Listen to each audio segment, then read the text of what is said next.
Hello and welcome to the final video in the Arcadian Shepherdess series where I complete my 18th century inspired gown. For this project I used Simplicity pattern 8161, the American Duchess 18th century costume. This is not a historically accurate pattern, but that's fine, as I'm going for historically and fantastically inspired. Firstly, I cut out the pattern pieces, the front and back of the skirt, the sleeve and sleeve ruffle, the bodice back, side back and front, and the stomacher, about which I have a separate video. I cut out mock-up pieces of the bodice part of the gown. Each piece had the pattern marked on it and was cut leaving plenty of room for adjustments. I added some length and width to the sleeve as the paper pattern was too small. I pinned together the mock-up pieces.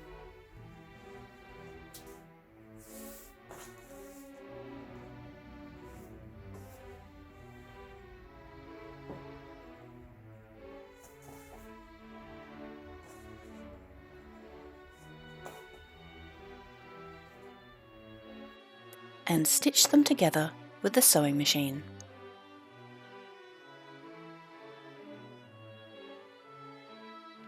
I left the shoulder seams open for the fitting process.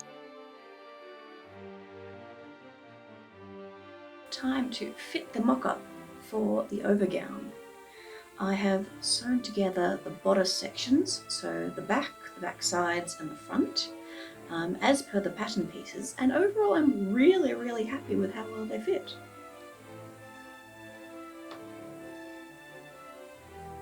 Bear in mind that I did cut extra allowance in case I needed to let things out, but I think really once I fold things up away from the seam allowance of where it's meant to be, it's going to fit really well.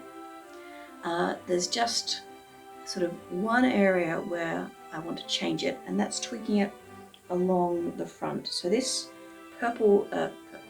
this orange highlighter line is going to be my new edge of the garment. So note for future self, this is the edge of the garment. So yeah, really happy with that. And here is the mock-up of the bodice with one sleeve kind of on. Overall, I think I'm happy with what I've drafted for the sleeve, adding in that extra room. It is perhaps a bit loose. I might perhaps take a centimetre out either side. And I'm going to remove an inch from the middle where I added that there. But overall, I'm happy with that. I unpicked the mock-up and drew my adjusted pattern pieces on pattern material.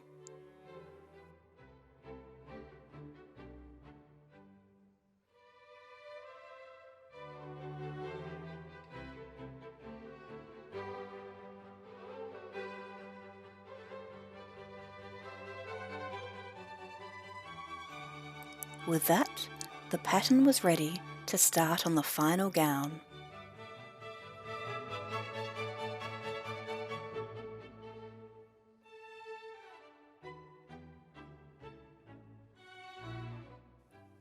For my outer fabric, I used a lovely wool blend with gold stripes running through it. I laid out my pattern pieces so that the sleeves were on grain, the sleeve frill used the selvage edge, and the bodice pieces would have the stripes at a 30-degree angle. Then I cut out the pieces.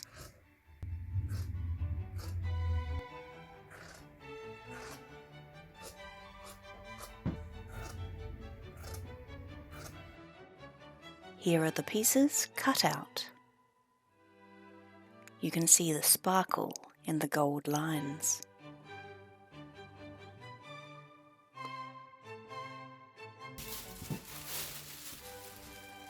I laid out the front skirt pieces and cut them 10 centimeters shorter than the pattern.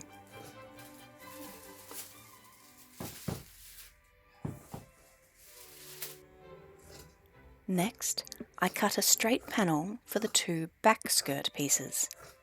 The fabric wasn't wide enough to cut it with the fabric folded, and I wanted to save the sewages for trim. I laid out the pattern and cut it out.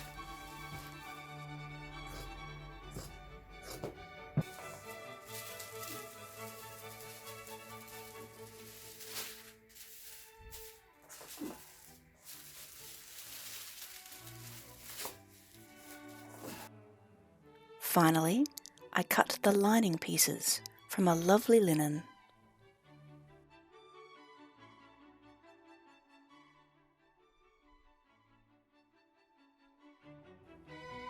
I stay stitched around the neckline and down the front. I pinned the back seam, lining up the stripes, and stitched. Then I pinned, then stitched the side back seams and overlocked each of the seams. I also added the front panels in the same way, then top stitched the seams to the side. Then I joined the shoulder seams. In a similar fashion, I assembled the bodice lining, overlocked the lining seams, and top stitched. I also overlocked the bottom edge of the lining and the bottom edge of the bodice. I also assembled the lining and outer layers of the sleeves.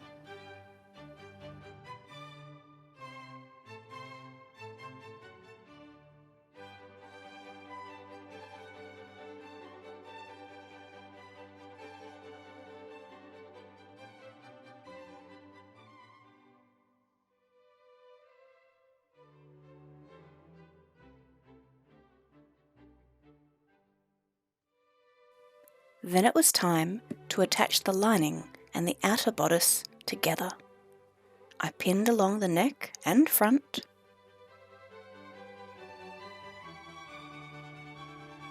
I sewed along the centre front, leaving a significant seam allowance to provide support for the eyelets, then up and around the neckline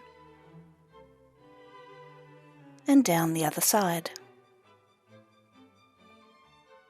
I clipped the seam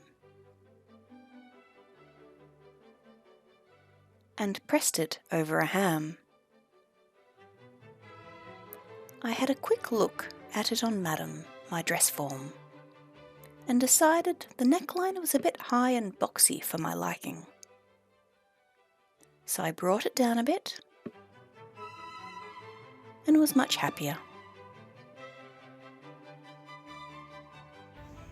Okay, so here we have the bodice pinned on.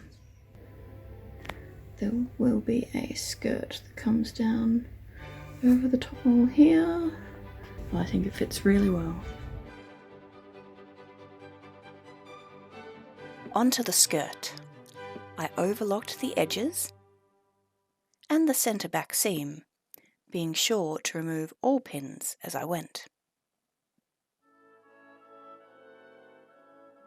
I lined up the back panel to a front panel and pinned to the bottom of the pocket opening. I sewed the seams, and after pressing them open, I top stitched around the pocket openings.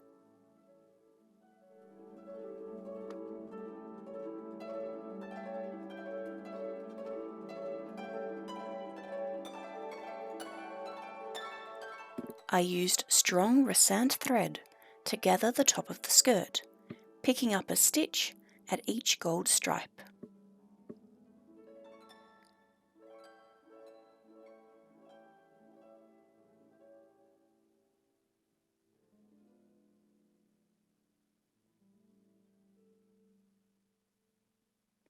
Then I pinned the gathered skirt to the fashion layer of the bodice. Sewed it down and overlocked to secure it.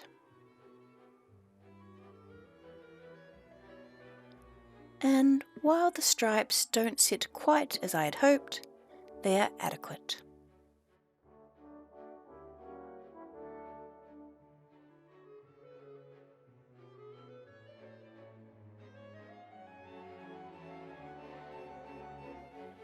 The next task was top stitching the bodice.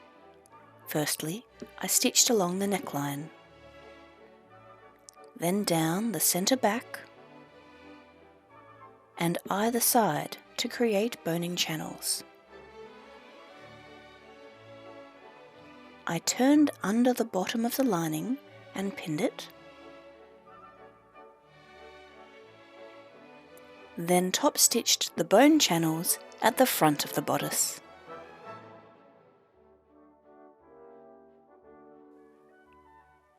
I cut bones to length, and after shaping the ends, I inserted the bones into the channels.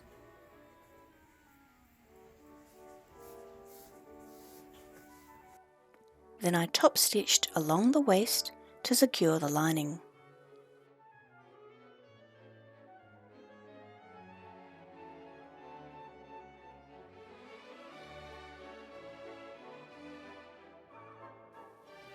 And while Madam isn't wearing the proper undergarments, this does give an idea about how the skirt is attached.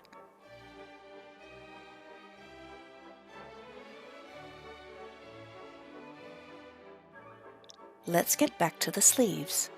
There's the outer fabric, the lining, and the ruffles. After joining the ruffles into loops, I sewed gathering lines along the cut edge, keeping the selvages to be the hem. I gathered the ruffles and pinned them onto the outer fabric of the sleeve, then stitched it down.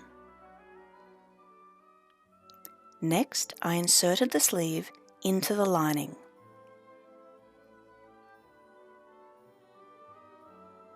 Then stitched again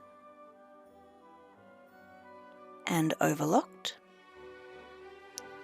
turned out and top stitched. I also stitched the outer and the lining together around the top of the sleeve, and with that, the sleeves are ready to insert into the bodice.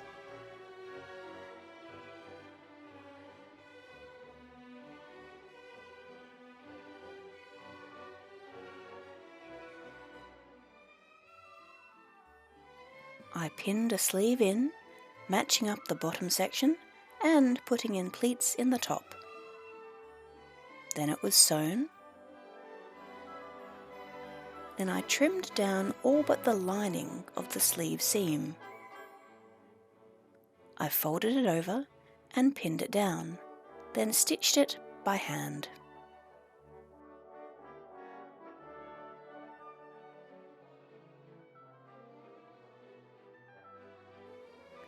Next, I marked the placement for the lacing holes onto the front of the bodice. Punched the holes,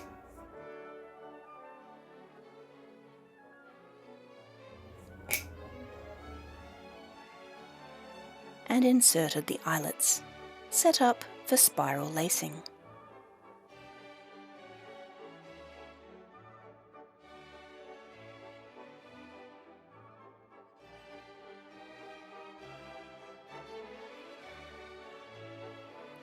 I also made some covers onto which the trim will be sewn to cover the eyelets.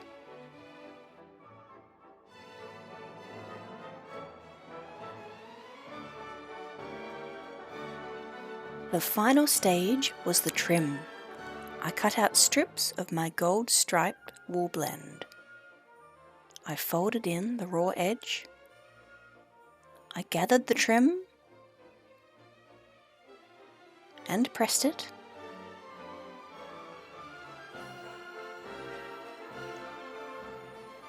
I stitched down narrow pieces along the edges of the eyelet covers,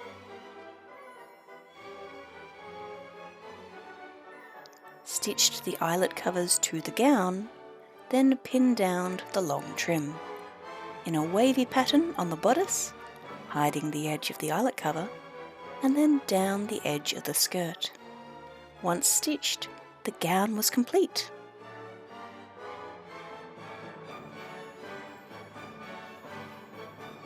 So here is the overgown.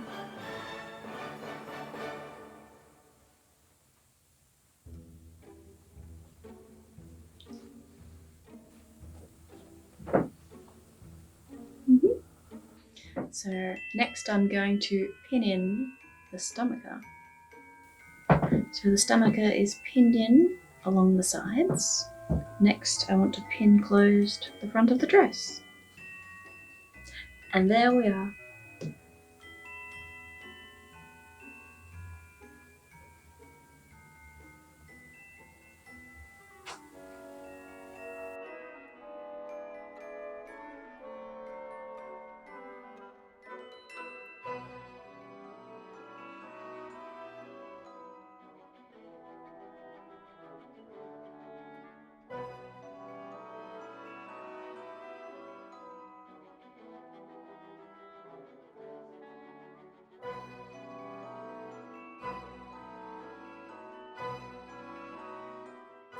So here we are. My Arcadian Shepherdess costume is complete. I've really enjoyed making this project and I hope you've enjoyed watching it.